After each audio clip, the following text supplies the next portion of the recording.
the head coach of the Minnesota Vikings, now in his 7th season as such. Mike Zimmer back here on the Rich Eisen Show. How are you, Coach? Hi, Rich. How you doing? Everybody got fine in your neck of the woods, in your world, healthy? Yeah, everybody's doing well. We're quarantined here in Kentucky. Is that where? So you're zooming in from Kentucky right now, Coach? Yep, I'm in Kentucky. I'm sitting in my bedroom overlooking the little lake that we have. Okay, so instead of I don't mean to make a dad joke to start, but instead of zooming, does your team call it zimming? Is that what they do it? Yeah, I think we're on Microsoft Teams. Okay, not Zoom. I'm sorry. I should know my partnership for the NFL. I should know that. I might lose something out of my my paycheck this week. I should know that. But so, what is this like though? Doing this? I mean, you're sitting in Kentucky trying to coach a football team in the NFC North. We're now in May. What in the world is this like for you? Yeah, it's strange, but it really has been good. The meetings have been good. I've been able to sit in with the offense. We stagger, so the offense has their meetings, and then the defense, special teams, and then the defense. And so I'm able to sit in on really all the different phases, which would be harder to do if we were meeting all at the same time. But it's been good for me. The meetings have gone well. I've been impressed with the way our coaches have set up the meetings and the installations and things like that. The most disappointing thing is that you can coach these guys on the playbook, but once you can't get them on the field and then show them exactly how to do it. You can tell them what to do, but you can't show them how to do it. So that's the next step whenever we are able to get back to the facilities that we're excited about. I mean, are you using from your coaching playbook what happened in 2011? Again, it's somewhat similar to that. I mean, obviously a pandemic is much more serious than a labor dispute, but it sounds like some of the language I heard during the lockout year of 2011. Yeah, it really is a little bit like that. I'm one of the only guys that remember it, I think, but yeah, it's a little bit like that. But now we didn't have all the computers where you're able to use the Microsoft Teams and the different virtual meetings that we did back now that we didn't able to do back then. So, and again, just walk me through. I mean, are you sitting there and going from one team room to another team room? I mean, how do you as a head coach, keep your finger in every single spot from Kentucky? Yeah, typically we meet together as an offense first, and we talk about the run game, and then the offensive line leaves and goes to another room virtually, I guess, and then we'll sit in with the skill players and talk about the pass plays, predominantly protections, things like that. And then we have a team meeting where the whole entire team comes in. We'll talk to them about situational football. Or today we did a presentation. I did a presentation on red zone, and then the special teams meets for 30 minutes, and then we'll have a defensive meeting where sometimes we have virtual walkthroughs, sometimes we have like today we did a protection tape on how offenses block different protections and things like that. So we're able to get a lot of that stuff done, which is good. And again, obviously we'll have to hit it a few more times before we get ready to play a real game. But I think that part has been good. Mike Zimmer here on the Rich Eisen Show, and again, I'm sure you're learning more about public health than you ever thought you'd have to learn as a head coach or a coach in any sport, let alone the NFL. Here, what are you hearing about your protocols once you can get back into your facility here, and when do you think that happens? Yeah, well, I'm very fortunate that Eric Sugarman, our trainer, is the head of one of the committees. They have several committees while they're trying to figure out exactly the process that we go through and the different things that you have to do. But, we're preparing like we're going to get ready to go for regular training camp. It may not happen that way. We'll just have to adapt to it. But we're preparing like it's going to be just a normal season. Now, obviously, I'm sure there will be other protocols. You get tested for the COVID-19. Maybe on game day, they're talking about a lot of different things. But getting your temperature checked when you walk into the building. So there's a lot of different things that they're talking about, but not really anything that has been set in stone yet. Are you just saying that you might be preparing yourself to figure out your active inactive list, waiting for a point of access blood test to return? Like, is that a possibility for you? What you're talking about, Coach? Yeah. Well, I don't think it'd be a blood test. I think it'd be more of a saliva test, from what I understand. But again, they have to get all these testing procedures figured out and how to do it. I don't think anybody wants to have the stick going up your nose. So they're working on all those types of things in order to get that. But yeah, there's a possibility. If somebody tests positive on the day of the game, that he's going to have to go quarantine for 14 days.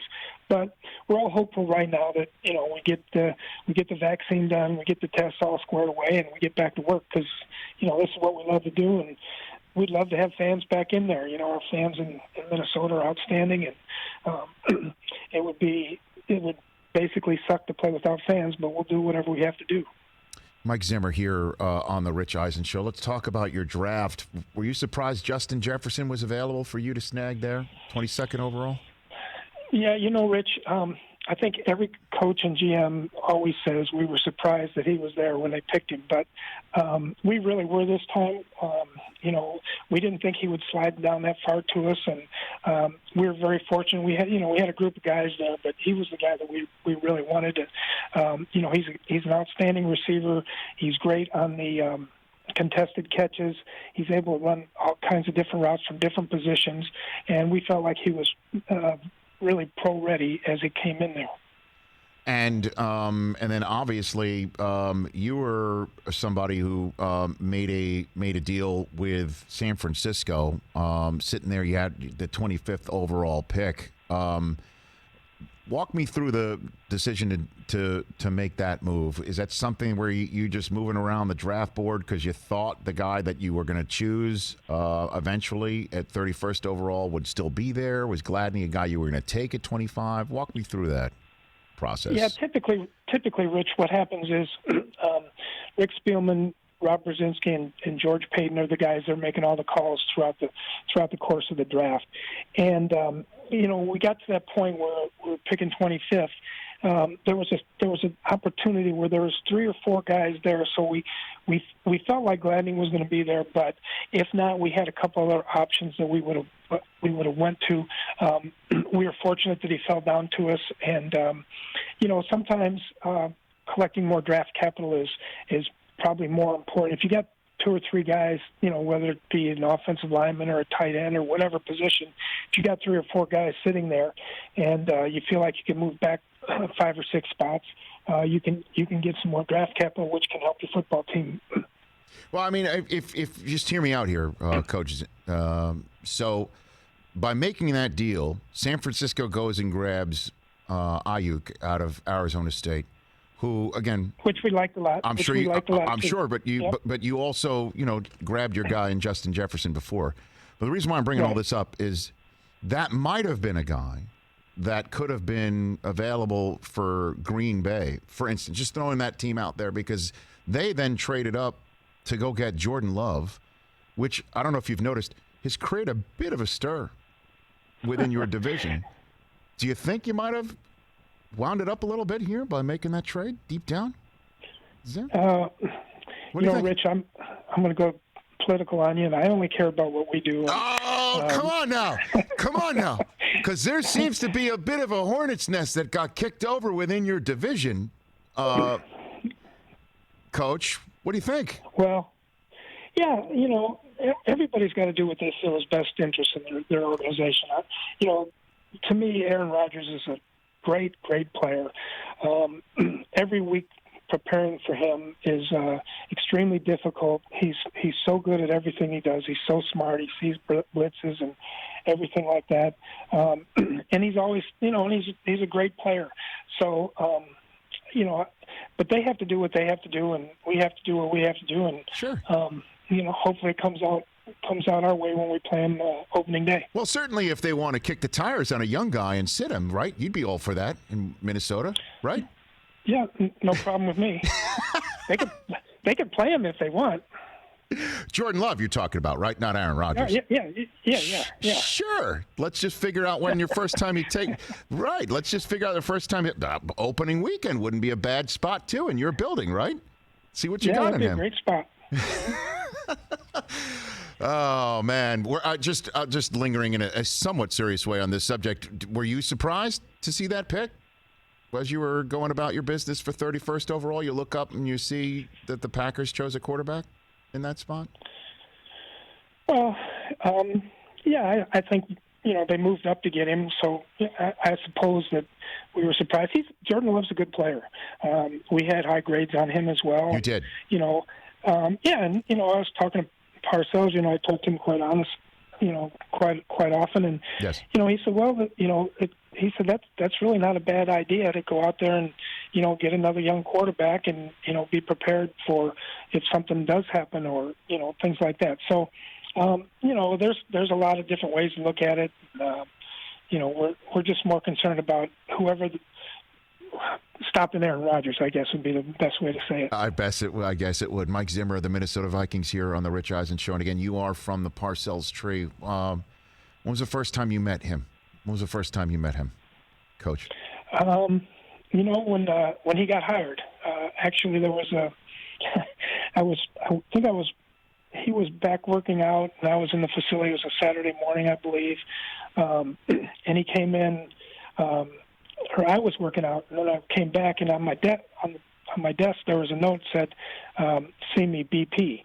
So his office was right next door to mine, and so that was really the first time I met him. I went in there and we talked, and I said, what do you want to know about me? And he said, nothing. I know all about you and this and that. And then I said, well, I'm supposed to go duck hunting this weekend at Jerry Jones's. What do you want to do? He said, you're free to look around for another job. And I said, well, when will you know? And he said, in a couple of weeks, probably. And I said, okay. So I went down duck hunting. The next day I got a phone call down at the duck hunting lodge, mm-hmm. and it was him calling. And he says to me, you want this job here? And I said, yeah. I said, why didn't you tell me yesterday? He said, I just want to make sure you wanted it. So this was in Dallas when he was hired mm-hmm. in Dallas, and you were a holdover, right? Is that what you're saying? And he showed up and right. and kind of put you through a test about wanting a job to stick with him, essentially. Right. Exactly. Huh. Well, I guess you passed the test, huh? Well, I don't know. We're pretty good friends now. We talk every Monday morning. When the phone rings at 6 a.m., he calls, and I know it's him, and we talk about the game, and he talks about, things I could have done better, obviously, or things I did well.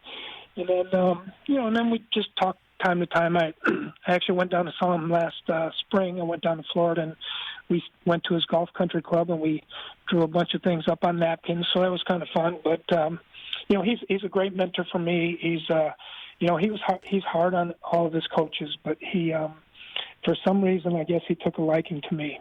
Well, I mean, everybody that I've worked with that's played on a team with you coaching on it says nothing but the highest of regard for you. Literally, I mean, like Deion Sanders. I know when he sat in for me, he called you up. He had you on. I mean, Deion thinks the absolute world of you. Is he the biggest character you've ever been on the same team with or coached? We have some great stories. I was sitting here the other day. My neighbors came down and we were talking about him. And I said, let me call him. So I told a bunch of stories, and I called Deion and put him on speaker, and he told the exact same stories in the exact same manner that I did. So we have a great time when we talk, and who would ever thought that Deion and I would be good friends, and him coming from his background. Yeah, and I love him too. He's just funny, and he's a terrific person. He is. So your neighbors in Kentucky are like, hold on, let me just get Deion on the phone to back up what I'm saying, and then of course he picks up and he backs up what you're saying. That's what he does. Exactly. Yep. Exactly. I mean, we have enough stories between us that I'm sure we can tell the true ones all the way around. There's no inflating any of these. So let me just ask you this before I let you go. What do you think of the rule of 4th and 15 that you'd be able to go for it once and maintain possession of the ball, or from your perspective as a defensive-minded coach, having to defend such a thing to maybe lock a game up? What do you think? Yeah, I'm against it, Rich, and I think part of the reason is, there's if you get a pass interference, it's automatic first down. I mean, there's a lot of things that could happen there that, and I'm a traditionalist anyway. I like football the way it is for the most part, but that's just my opinion of how it is. But if they pass it and that's how we have to defend it, then we'll go about our business and we'll work like crazy to get it stopped. But even, you do the math. Right now it's about 10.5% chance, 11% chance of you getting an onside kick.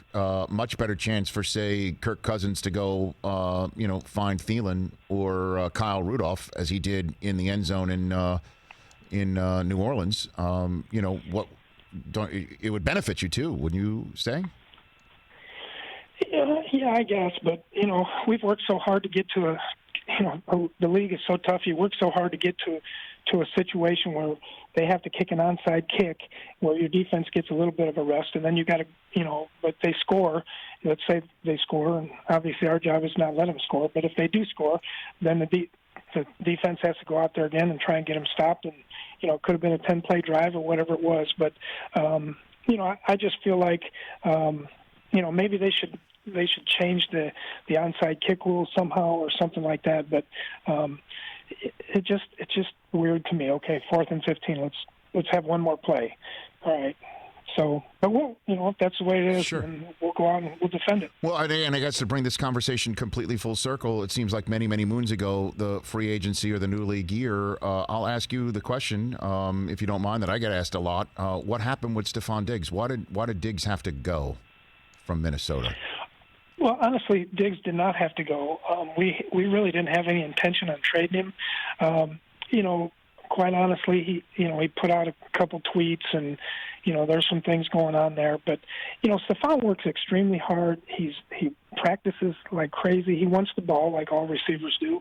And really, what happened was Buffalo came in and gave us all those picks, and we were up against it on the salary cap, and so we just felt like we could save some money, get a bunch of picks, maybe get a young receiver like JJ that we got. So I wish him well. He's a good kid. He worked hard for me. He was really, if you said somebody was a pain in the butt, you probably wouldn't say him. So I've been around way worse guys than him, and I think he's. I hope he has a great career and finishes up strong. Mike Zimmer, really appreciate the time. You stay safe in Kentucky, and I look forward to the time where you can get back in your facility with your team and play some football. I look forward to that. Same to you, Rich. Stay healthy, and thanks for calling. You got it. Thank you. That's Mike Zimmer, the head coach of the Minnesota Vikings. Hey, you watched all the way to the end. Thanks for that. Watch more right here.